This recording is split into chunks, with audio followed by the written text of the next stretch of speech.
Ole mi longa chatu den zawai in chipai karon pule chewa hilo dam that nge ka be se ya dam chalo te kan o mani chuan dam thavek turin du sakna karon tan le masa cheu ani story ngai thak tur kan lo nei vele ta kan ngai thak zo lama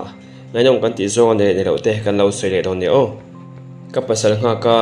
kong sira ka lo din mek lai chuan rin hlu I khai ni em te re chu kan beng khon wata Josephine kan college kan la ya kan classmate thin ani a ehe Josephine te thol chu idam thamo kan van in mukhat kan in mulo na van rei to ve chuta Josephine chuan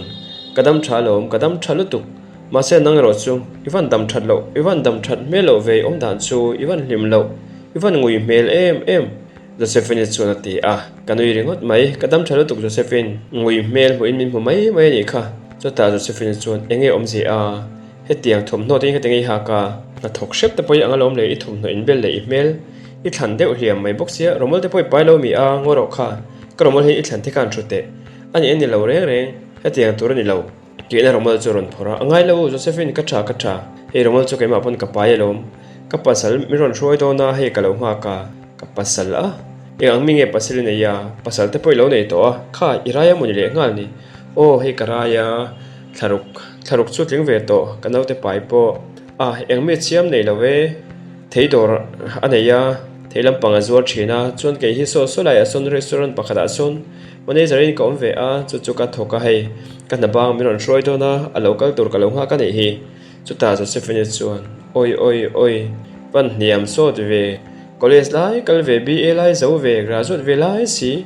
restaurant pakhata manager in ka thok oi kan yavan za jok tak em iwan khoi thak tak nang hi chon etika ama nang ma mai pon lo midang po khai enge engtinge kho saklom ta nang ni ho hi chu in ma hian ke hi chu ka kal se to ni hi etika ama min pha ngai do lo etika ama hian min tlung pha ngai to lo ni hi ente ani so ron kal pe so I mu em a mel han en trim poson a class vo itilo mo ka pasal ni so the boy door nei do pa ania ehe the boy door nei do pa mo ava house om ve chu the boy door chu alaro pisi a niang chu lare a house ka chu mi house hi ka tu a mi house nei ha ka tum reng boka nang chu mi house I nei tum ve lo niang chu tiang thei dor nei thei zuar ti vel mai pasala han nei te chu a ti khan ipum chung no te khan ka na lo piang chu ka nga o chu tiang thei zuar mai pasala nei chuan in fa ten du le mo an han nei anga khulai tin han len chu pianga thom no o zong ten nei anga ei tur o zong ten nei khatia chu tiang ringot te chu acting nge in fa du zong point le sang acting in fa tin chomang ani lo lu tuk Josephine he chu mi thoveng em mai college kan kal ho lai po a mani chung ko lak lu le chung ko background millo phulawa in chei u chuak thin ani a thom no te khoi teng ani thin po hi kan the hria zo sai po hin lo an mani kho sakda na chon chung ko hausa takan ne bek lawa ma se thom no te he nei changkang thei em ama po hi in te changkang reng boka lelama chon chu te ani ma sela zirlai lama hian tu ma hian kan tuk le tlat chuang lo chu te chu ni vele tlat thunga ama hi chapawin indo to viau ma sela chapaw le indu thok thei din huna hian lelama chun ading ve viau tho box si ani le Josephine nangma jok chu engei tho ta ka kan te Josephine chon engei tho ta a engei thok se min ti a the boy dor nei to pa ka pasal ni a eng chunge thok se min ti a ka pasal le staff ten dor chun en kola kai chumo ina tho thlok ka chair vel mai ka du ka ina ka thom hak ka den deu huna bazar torin ka chuaka thom no thar ka leya ani lo le online a thil ka cha thom no ka cha e tu tuin hai tha oi KFC tivel heti ang thil tuin nai tha re hi chu ka niang nar lutuk nang ro chi mel han en reng khan e tur tuin hai tha po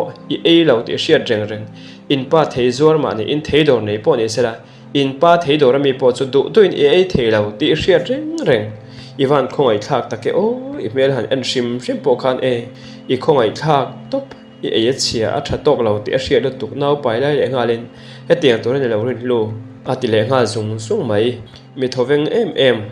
eng hel nei lo ani a college kan kal holai chan chu tianga we in thian chiam po kan ne lo maro chung classmate na chu kan class ho kan tam lutuk lo wangin kan ya chiang hlom em a chu ta Josephine chuan ka pasal te ang mi hausa tak hi nei tum ve tur cheu ne a boy thak ti hian mi ra thei teu hin ne ya khulai in mu chang te hian ka thian ka classmate ka college kal pui ti a so hi in ngai thin si a in aza thak thinu tu ka aboi thla so ka pasal po son phone bang zonga ron pheyanga ka classmate ania rin lu inia kan thian nu nia ti khai ngai le don kha tiang huna khan din hi ngai thin sia boi thak mai nang ni ho chu in class lo lu tu ka boi thak ka tingal mot mola o Josephine nang chon mi hausa teu ineya ilema ilung oi cái po in kan mangai kan du tak kan neya kan lungoi ve tho alo chu ta Josephine chon oi tun ang lai chon sum le pa ya om lo hi chon limna tak tak om lo kha ti khan nang pon na thokin ti khan ni chu ka in pa ni tin ti chon na thokin chu boka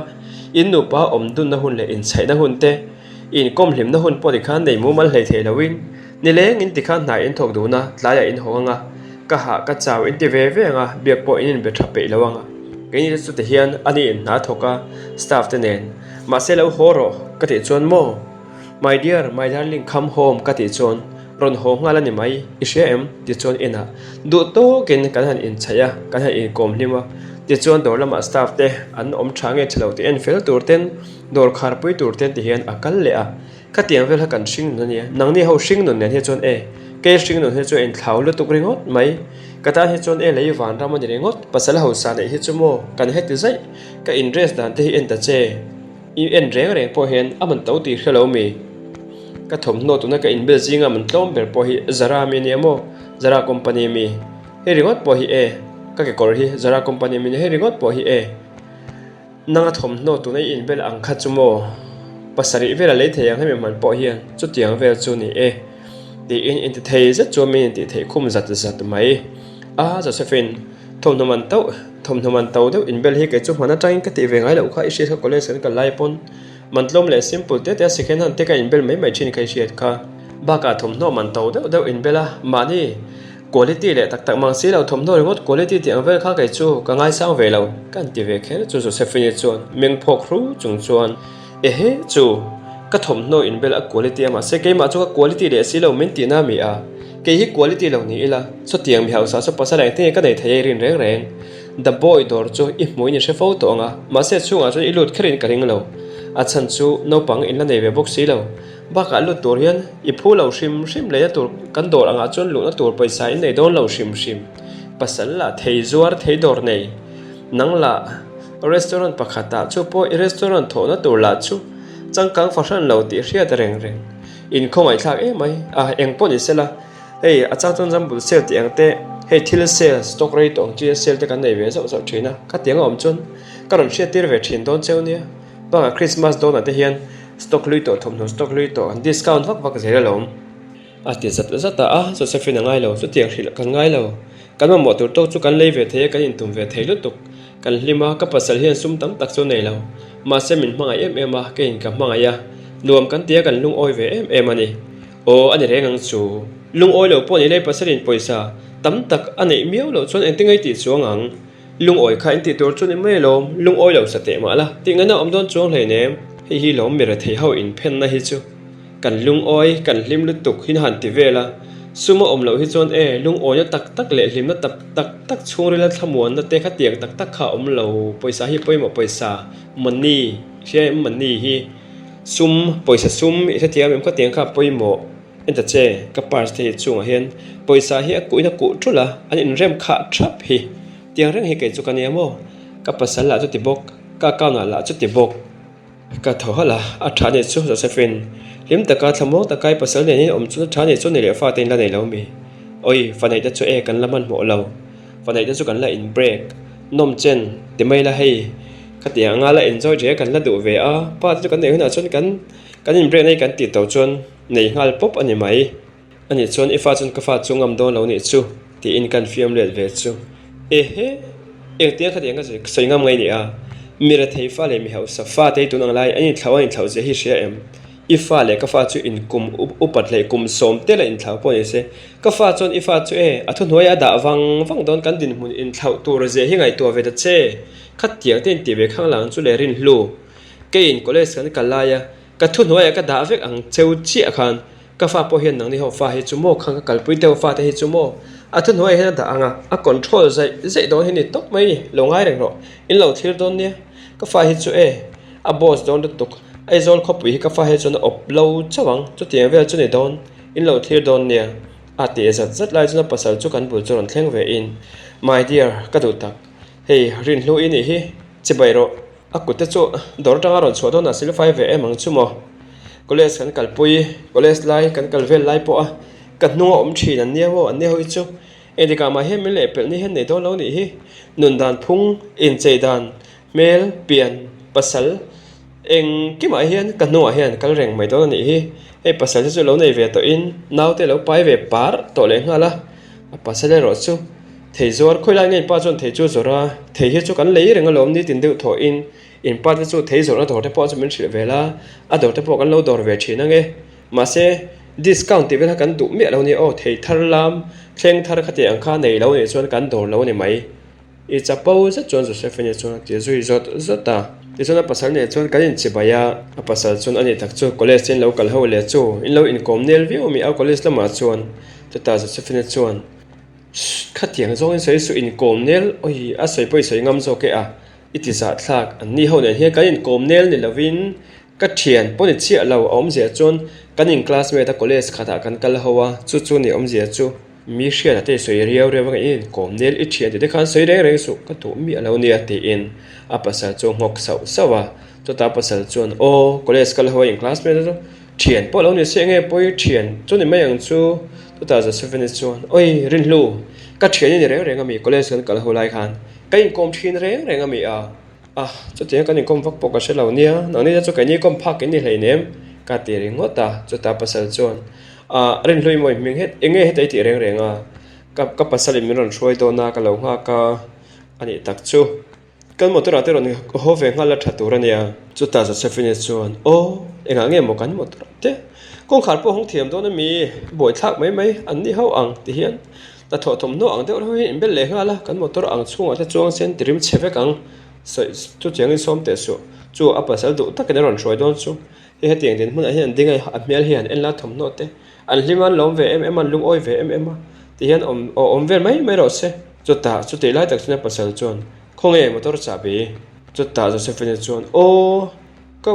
cha bi chu nang ma zo kin la lo mi dor kan khar khan chu ta a pasal chuan o sata coffee in angi tina dora kan lu na khan Joseph ni chuan dor changkang te wa khan mo o changkang lo lam se ngai lo kan lu na khan thing pui kan coffee kan in na khan I kan thei ngela ni chu enga tinge kha I parcel thun ro ka ti mol kha do kana khan ka pek che kha a pasal chuan ti ta chiam mai chu ta Joseph ni chuan o min pe ti phok lo hre hlei nem thil eng mo kan soya an decoration moi je te a chung an set up dana fel fai je te kan soya kan hoi kol a khati lai khan do kana chu ni lo da ti na mi a chu ta a pasal chuan da dai lo ti na mi ti kol ve kha ngai lo enge khatianga hre lo der om taka miang lo mi nia I benga che ta mi a ho ve dei beng kha fai tok in kherang che I du ka pe je du ka nei tir che ka e tir che nuam sa in mon medin ka siam che enge motor sa bi mai tora ka thei hile tin ti ve ngal in ti ve chu le a rang in va ke le la wala le ngal ro chu ta se feni chuan ke ma hian ka wala ang mo nang mai lang lo in tu nge lang I thian nu hian la turin akal do ti na mi a tina pasal chuan se feni chu vin ta shep mai ta se feni chuan kha ni chun ka be khilo keng te chu ta pasal chuan khang lang chu chuan le I bek chu eng vai ka kenanga I bek keng tu rei I roi ka ni mi ti khan keng mai ro va tlan ro lak lu tu gri hot mai va tlan va ro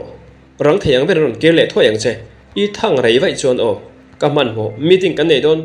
thia te ka timol le lo mi ti chuan Joseph ni chu akal ta nak mai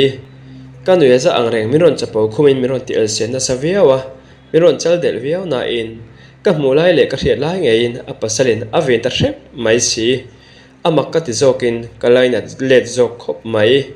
de chon akina chon than anara than bol triam chung chon jo sevena chu kan bul choron thleng le in kha ti in a pasal ko ta chuna pe a chu ta pasal chon kha te han ti le kha tinga mi mol bia ka kha in tingo tur ania mi I thian nu om lai le I midang bula le khan khating khan soi khat ma min be to song che ani lo chon mo public place van tlang hune hun lo ve ka soi don lo ni ka nor nok mai ang chei hria em ti in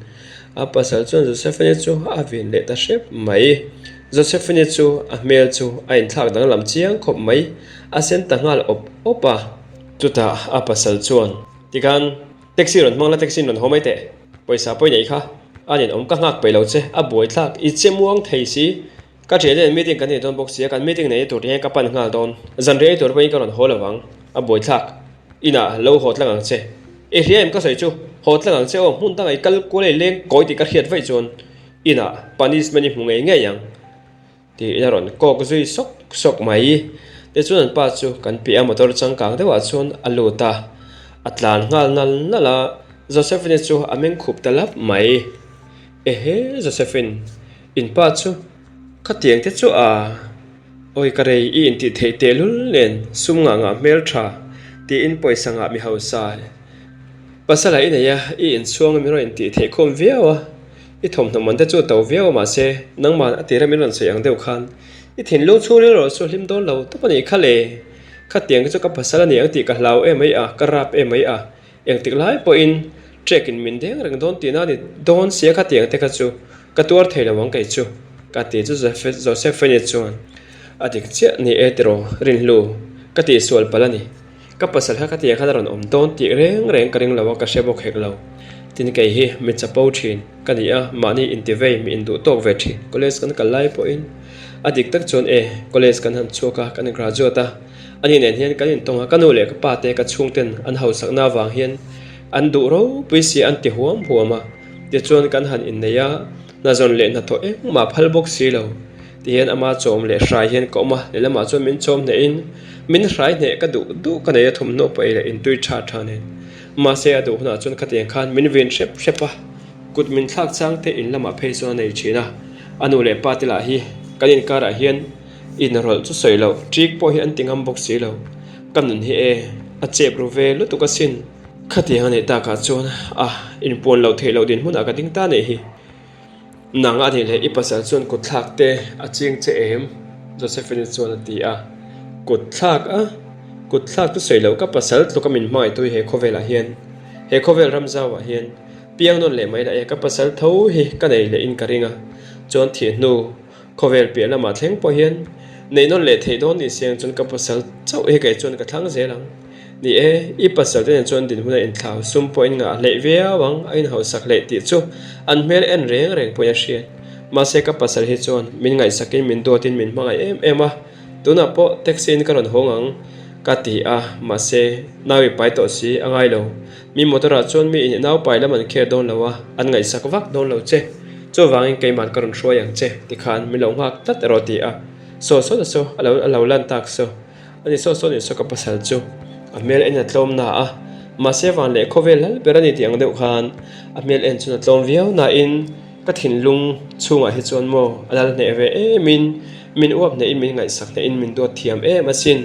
ani mangai na dong theya kom hi kalom a in mangai taka in du ton taka in ngai zonga in nei kan ni a kan chung te lam ve a po bon le har san na eng ma omlo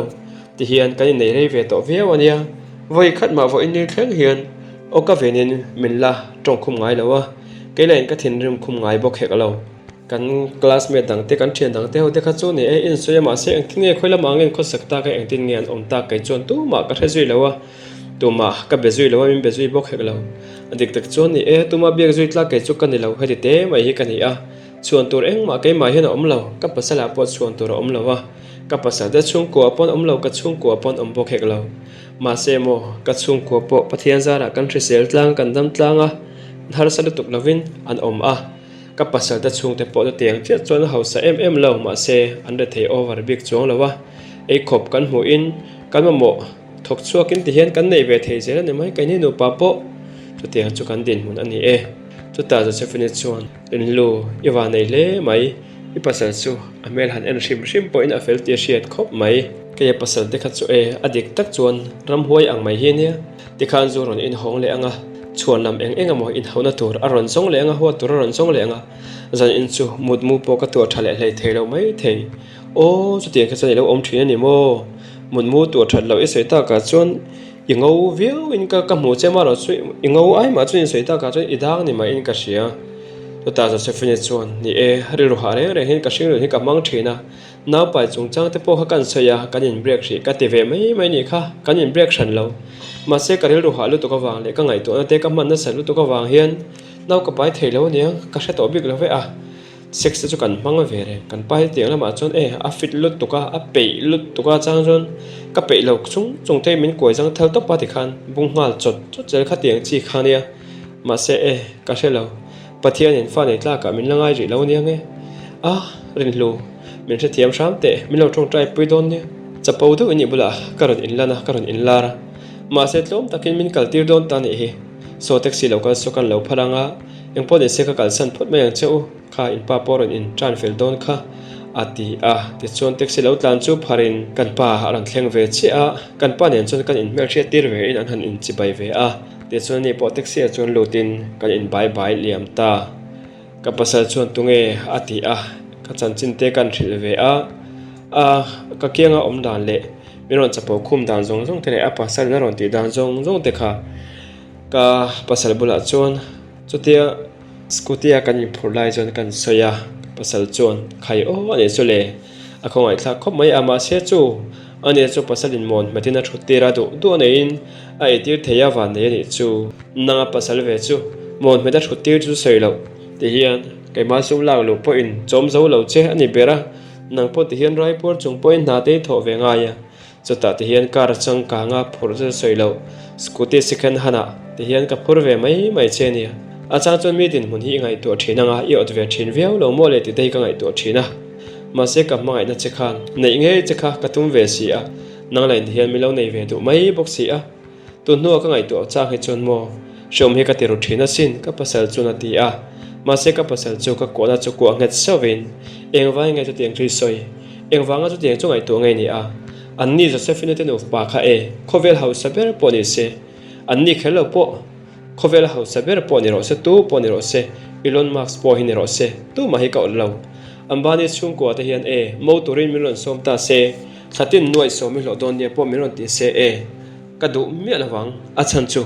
khovela nang tluka mangai le nang tluka du ka nei lawa nang tluka min ti lim le nang tluka thlamuang le lung oya min siam to hi an chuang hlei nem ka tan chon hausak na hi mo limna bulpui ber ani velawa lung oina bulpui ber ani velawa thlamun pui tlak ani velaw ka tan chon mangai na lung oina limna thamona te hi nangma hian fam kim vekasin ka ta na khonu rem rot ilo ni hi ka lo ma van nei ka in ti ke chu ka lung hi oi veng thina sin to tiang in lung oi lo na lampang zong ka ngai to ro vai khat ma ngai to su vai khat ma ka nei no hian chu tiang zong chon ka ngai to ngai lo ke ma chung te lampon lung oi nan lima nangwa chung te lam la ni se ti hian lung oi nan lim kan nu pa kan lim tlanga atok viau lo ni sum le pai nei thur thu te hi mo lim na fam ki man reng lo chu Joseph ne pasal po house a thian tu nen an meeting dona ti ama se meeting poi mo lam pang ni ka reng lo meeting ati khan zone in khom don ti vel kha meeting poi mo kan nei don ti in chuan lam mai ni ka ring ama po khana se ti khana ron roi holenga san in chum mu po ka to mu mol lawang te po ati ve kalom khati ang vel mai khan nia mi hausa in ro pui tak mo sum le pai tam tak nei te hi anin chunga hian lim na zong a ombi ka reng lo lung oina zong a ombi ka reng lo lung oina le lim na fam kim he chu Yesu Krista chi a hian oma chu Yesu Krista von tu da chon lung oyan liman thamuang thin chu Yesu Krista von tu mi padik tak mi chelu chu mi palu chu Kristan tiang khan alu Krista von tla tu mi padik tak pasala ka nei chewang hian ke chu ka lung oin ka thamuang ema lim na zong hi ka nei thamo te he chang chon ka ti thina sin tu te ka ti chu ka kuta chna ron vona ka lo me larin lu mangai na hian ka woinon on mai chu ni hi mo ti in anui ve suka ti chuan kanin lampan chuan kan nu pa chuan kan tlan tawang wang mai ni khat chu office ti mai la kan dor kan hon lo ni ani ba ka manager hi ke malo manager pakhatha oma kalau nau kalau pai to deu bok lang deu to bok sinen manager ne na in brem hin achang chon han in kal chok chang te kan nei thina tiang chuan chu mini po chon ka kal lo ne ni ka phone alo re thut mai chu kan number share ngai lo tang ni ta kan chang kan hello chu kan college kal pui te lampang atang in miron pe lo ni hey kan classmate ho ka reunion ti ila in mukhomila zanre ai khomila kan ti dewa rin lui ire le mai aron ti amiron betu chu mi pa ni atu bir khangai ni ka van the to lo chem I ore ho tang chon ka the thei mi lo che ni han in sei te ka ti chu chupa chuan Robert kania ati he la Robert ani tak chu avan phur om ve chu khoi ange in mu community a engpo ni se hei ke chu pasal te kalo nei to chian ang ni ho eng ting ne pui pasal te nei ve to lo me dang ho khan ka thilo ke ta ke chun kala nei lawa nei an om nual to a nei lo te pon la omang in mu khom ve reng la kan ti a te chuan ka in mu khom to restaurant chu ro man na an la siam fel chelo thu soya he ne chuan restaurant a he restaurant pakhata a changkang lu tuk chu nei lawa manager in kom ve a ta chuan cho chu e khom mai la ka ti a ti chuan ro ba ta chuan apoi mi lawang arem chan viau don chu le kan dor pa cheo ani mayanga a that don chu ka riante midang ho ka lo thil ve don nia ani chuan a hun le ni kan ron ro tanga ere mang tiro remang arem don lu tu kai po ka pasal ka lo ro nanga chu ta ro ba ta chuan no pui pasal ne to ho chuan mani kopui te hruai kan ti sin in pa po ne chu ron throi ve thei don ti na ni chu a ti a he chu ti le ngal avan phur om don ve ti in kela chu ka phur tel mai ti chuan rei in bezui lovin kan in biang na kan ti top ta ti chuan tlaya ka pasal na thok bang alo honga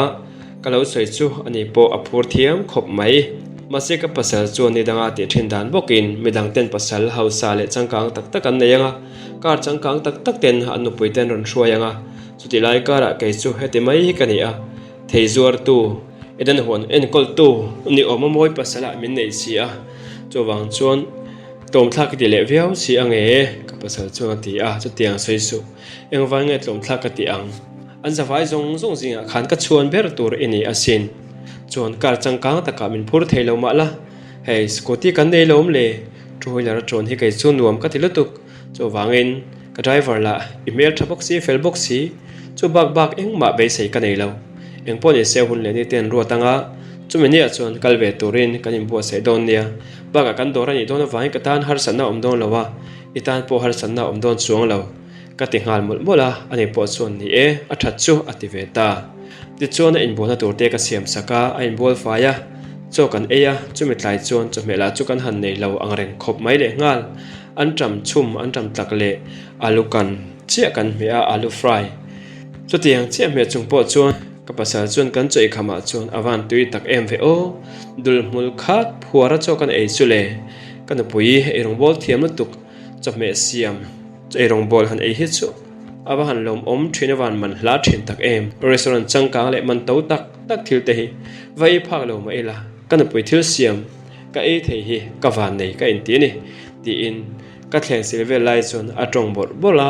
ka va hoi phei chu lo nui sang mai ati hin ka pasal chuni dan phung rim ani a chome hi eng po siamela avatui em kawan ei por tak kawan ei tui ve te hian min fak thei reng mai te hi kawan van nei tak em Josephine pasal te ang khachuan tiang chu an thei ve ka ring lo kan din hun mil hian in adjust thiam em a kan din hun a tha vak lo kan har sa ve a mar chu re thei bak ber lo tuk chu kan ni lo ma se kan in to del ve tok thowa tiang awang hian ani chu ka pasal ro hi chu ai adjust thiamin sum khol dan turte angai to ve in naw kan nei don si a naw kan nei turata na poisa khol kan ma moti in poisa te po hi thei anga khol hi adu thina chuna te hian dorami thil ai mai ro ka ti po hian angai lo tiffin min siam sakla nangma siam ngai ka yang ti in ina tang hian tiffin ka siam sak vek zera chu tiang chu pain ador lama po hian tiang chu ai mai thin kan dor lama te hian ron kal ro nang chu poisa pe ka ngai don chong hleinem kalam khila yang che a free ni e the lom ka ti po hian atu ngai lowa aza thlak indoor ang restaurant changkang a chon tun ma tang ka chol ngai lowa tuna po ka chol na chan tur ka shelo ati tat zel atik tak chon kan restaurant ang te chu normal ve pa ngai ani a changkang viau ran lo ma se do tianga po chon ka pasal ro chu chol adu tat lo ron kal adu tat lo ma se min throi tur ro hi chon tlai tin aron kala kalola cholau pon kota hian mi lo hak maya lo lut vero ka ti lom po hian lo lut du ngai lo mi zum zuk le in thlung chi ani na in ana thoa ero hi chuna chiang em a e a thei dor le thei zor vela ero hi chun customer di la chuan tu wan an tluk le loi si lo nui sang hian customer te apia in adora ke por restaurant lama manager kan na in ke ai ma hian customer te dor le han biak vel hi chu ka pasal hian a thiam zokin ka shia te chuan thian theo ne na classmate lui ne na reunion kan ti hun in mu khom cho zan ria kan ei khom hun tur chu alo her chuak ta ti chun kan han mu khom phak chu kan lo min nuam kan titlang le mai ma se chu mini a chuan Josephine chu tun mai in lak san ang le in lak chang ang kan ang khan ai la chang ka ngam to lo ani ber hian ka sia a chan chu ka ma khan a tlom chiang le tuka chu ta kopui te kan hruai thewa kopui nei ma se ani ro chuan a kopui ron hruai lo robot te ho mi tang ho chuan a organizer deuh te mai la te ma in la boss le ho tu deuh ho chuan kopui ron hruai ve lo tu nge ti in an han zong kuala Josephine chau mai chu kopui nei to kopui hruai thei lo om chun anei a ama chu in thron mel khop mai an thlong mel ka howang chuan Josephine local ro heta thu du nang ti in ka ko thuaya adik tak chuan kan college ka lai po khan ani chu in la chang ka nga in lak hai deuh tlat zelawang khan tu vak ma kha a e vak lo tun nu ave thung chuan tu vak ma in an e lo ve thung to a din mun a in let ti theiani ma sa tiang kara chuan ke ro chuan ngai sak ram ka du a shoma thi te ka hlawa te chuan kan bula chuan thu ve a te chuan zan ria te kan han ei zan ria kan ei lai chuan kan ei lai mek chuan Josephine chuan midang te hriat lawa chuan tun la chu ka ru halu tuka ka pasal aswal koilu tuka pola ma ngai zo te nei ka sia ma se fin fian le proof na engma kala nei chi box si lo kan in then lawang te po hi soi thei lo zai in te hian ron kal ve seng chuan chapo tu na om le don asom chu ka som ve tho ma se karon kal pe lo nang ni college chian te win thing hlom om ro pui se ti shepa ma se ron kal lo hi le lama chun hela ya ve thung chun tlom thla ka tina za thlak po ka ti viawa ma se aron kal tel lo hi kalom zok ron kal siang chun boina ti chuak lenga emi po ha udang te nen hian ti boi mo kha ni le velanga a chapo sia kan pa hi chu boi thla ka ni atimol mola Josephine bula chun Josephine eng po ni sela malam hun kan la nei nang pon ila nei ya pathian ne na tong trai la in patan po tong trai sakla limna le lung oina thamon na nun limna tak tak hi chumo Isu Krista a che hina om hau sakna te hina om lo nun nom sakna te hina om lo nang ne chin nun anuam sa isoi ang khan in du du in theya in nei theya in du na te po in kalin in jin kwal vel the nge yang ma se in nun thuru ke ro chu tiang mai su ani ve thowa chuwang chuan Isu Krista lam hoila Isu Krista lam bella nun limna tak tak chu i moi i thar suak emang limna hi kan zonga khovela hen kan tlana hausa sumle pai nga ti te mai chia po hian tam tak he chuan an thina ma se kai chu khatiang kha ka ti zong ani velo limna tak tak he chu i suwa che hena oma i so nei tu ngai hi pasala po hian nei lami pa pon i so nei tu ngai nu puya an nei chuan limlo na lung oi lo na tak tak ka om lo are thei te po ni ila kan tho thei trek ka kan dam te chuan kan lung oi vek kan lim vek mai pathian mi ni le pathian mi hriat ni pathian thetu pathian nei tu ni tla the chuan mo pathian hen kan kong tur him lo bo sei sakin en kim him rel fe sak zel mai ta chami min om tir bik lawania hau sak te hi chu mi bik te chau hi mi hau sa tak tak te ni a ma se kai ni ang po hi te hian kan lung oin kan lim ve tho ania chu wangin pathian hen a tong trai lamo pathian lam bela ilimin ilung oi emang chu tianga pathian lam i bela pathian te rona a thok thazok tur alo ni ta le in pa te po chu du le chu tianga nei se om viang asuni thenanga pasal dang thazok te poi tong le mai the sin ka ti a Josephine chuan chung ka cholom ka ngai to ma se han tong trai don hian cham tur hi ka se lawa adik tak chuan ka pasal tan po hian han tong trai sak te poi ka du ve thin ma se ka pasal tan a tong trai sak tu tur po hi keima tan ngei po hian tong trai pule tong trai sak hi ka ngai box sia a boi thak ve malom a hrim eng ati nge zu te chu ron nam huma chuta Josephine chuan nam deuh lo chuan ka ron kal ngam lo ka zak don si a ka pasal ron tel ve box si lo ne pa ka tun ma college kan kala ka konfi lai ang ka konfi college kan kalai ka konfi ang khan tu na hi chuan ka konfi thei to lawa chu wang min the thiam sham ro poi ka tirin lu pon ye selania ka honganga kai ngai to chun zomang in siam that ka ngai in siam thar ka ngai thei tok choi mi no tong trai pui don ni ati a te chuan zan ria kan ei khama lim takin kan in kom ho le a thanin viam tu ten tho a group photo te kan ti in thla te kan han la hawa kopui nei te ten kopui nen thalak tur ten ti a tiang chon ka pasal po konfi taka om torin ka ti tata wangin ani po chu konfi takin kan zinga chuna om ve a mela phei chun chu tiangin ani aya kai aya nei mel tha fashion chu to ma midang mai sia pasal nei to te po an om big lawa ma se le din huna chon le kan phalau te pon mai thei ma se kan hlim na le kan lom na kan lung oi na ang hi chungron kal khom song ke chon an nei ve kherang em chulam pang jok chu ni ti chuan ho huna lo thlenga kan ho tu te chu Josephine chuan minon thla in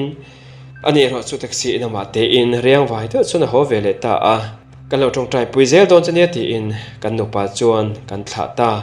ที่จวนหุ่นเตะเราเฮร์เลียมเซลไกโปกันเรสโซนละมาจวนกัลเวเลเซล่ากันปูแต่จะเตียงกันเชียนเตโฮจะอีตัวรีอุเนียนตัวกันช่วยข่มเทซูกันปูเตกันจุงกันปูเดนุปาอันลมเอ็มตินมีอันริงตกเอ็มอตุกันกัลเลจูกันปูนุปีกันปีจวนรินโลเองพอนี่เสละนักกินรีสอร์ทพอฮีอินลาดินเวดูไม่เทียอินดินเวดูนี่จวนไกมาเนี่ยจังเฮียนเองอันนี้แฟรนไชส์อังเดวินติเวลตุ่มนัตัวบุลตันนัตัวจงเล่ไปเตดูอังตกเต็นเราในเราไม่เทียเองพอนี่เสียขัดอังเตกหาสันในเนี่ยจวนไกมาเนี่ยกันปุยบอมเทียเวกเจ้าเนี่ยอินปาลาเฟลซีอาเทียจอร์ที่เฮียนนี่ตินเดอร์ทอเฮียนกันเลยอีทอนัดกันนี่ติเฮียเชื่อตะวางเฮียนไม่ละฮิเบลเฮียตุ่มเสียจังจวนกันอินเป็นเล็ดโจดที่น่าอบวยทักทิ้งคบไม่อินป้าพอเฮเฟลอินเฟลหนูปาคบไม่เมื่อสมดงตลักอินนี่อินไตมาอินถกเรียมบอกกันปีจวนตีกันลงคบไม่ที่จวนการขัดเลี้ยมเลยโจเซฟนี่จวนมิรอนเบลล์มิรอนเบลล์ไม่เซฟนี่จวนเรนลู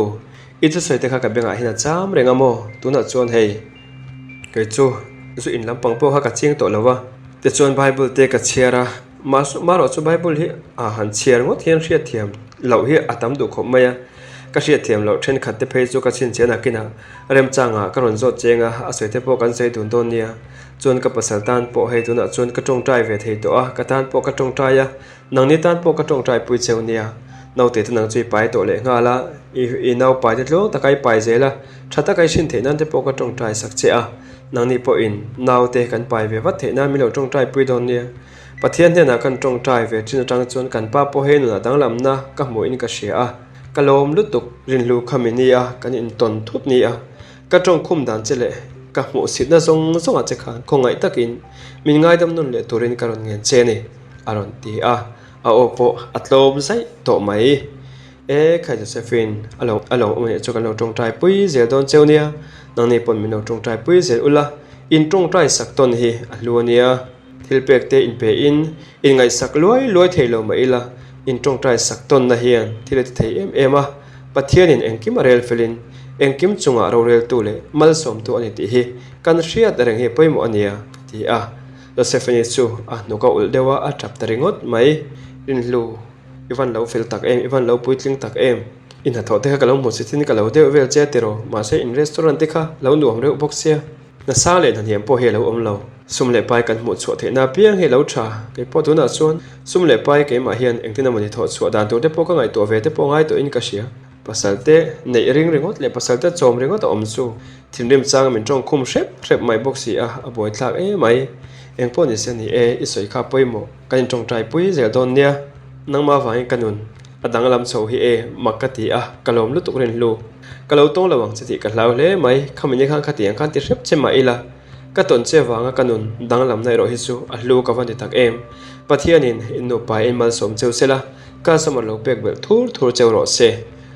โจเซฟเนส่วนที่โอเลนังนิโปปัทยานินมาสมเจ้าวินปุยเซลเจ้ารอเซกติกันยินเบียกนากันที่ต่อเวทตาโอเลคติส่งข้ากันสตอรี่ไงทักเทจุลาวนเวเลตาง่ายจะตูเต็นสบายจงทิ้งลงเลยที่ตั้งจะเป็นลมทุกคนสวยเลยสตอรี่ทาร์เนนรอนคัมแบ็กเลยถอยกับเราตุ้มโดนนี่หุ่นมันโดนเฟกเลยจวนกลางดังลงมาเซ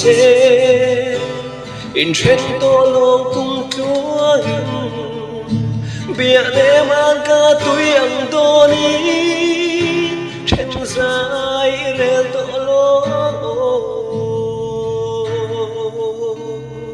Sirvayana koplay dine herdun okan kuame zan muchin lovak don hiya kalung idum zonge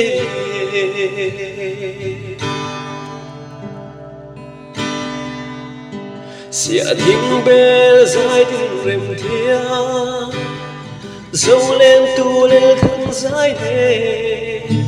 câu che cái nuông ito na hiya do thu cho sira noli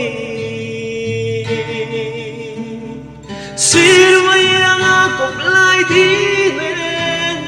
herdun o kan nuame gian một chiếc lo va cái đồn hia cái lùng ít đụng giống nghe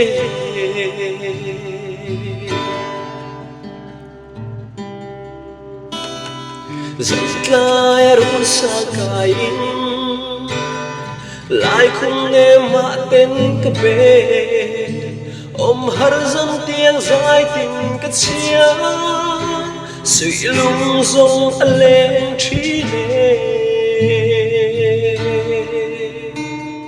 xin maya cục lại đi nên her dun o cái đùa mê gian một chiếc lo va cái đồn hia cái lùng nghe đun giống nghe xin maya cục lại đi her dun o cái đùa mê gian một chiếc lo va cái đồn hia cái lùng ít đun giống nghe cái lùng ít đun giống nghe